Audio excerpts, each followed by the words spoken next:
Lumaragat sa pagpapala po sa ating lahat para sa ating pang-araw-araw na tala at tayo ngayon ay nasa Genesis Kapitulo 18, versikulo 16 hanggang 19. Nang umalis ang tatlong lalaki, inihatid sila ni Abraham sa labasan.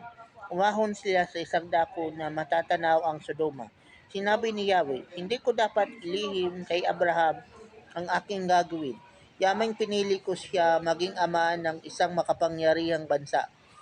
Lahat ng lahi sa daigdig ay pagpapalain ko sa pamamagitan niya.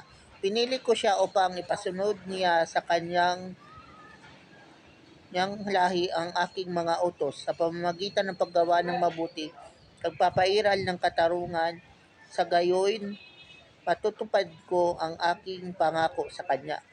So ito na nga po na paalis na ang Trinity o yung Trinity in their human form at sila naman ay papunta na sa Sodoma at sa gawing yaon ay natatanaw pa lang nilang Sodoma at kasama nila si Abraham at sinabi ng Diyos o ng Trinity kay Abraham ang plano nila doon sa Sodoma.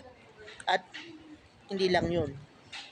At kinonsider at inulit pa ng Diyos ang plano niya at sabi doon magiging pagpapala si Abraham sa lahat ng bansa.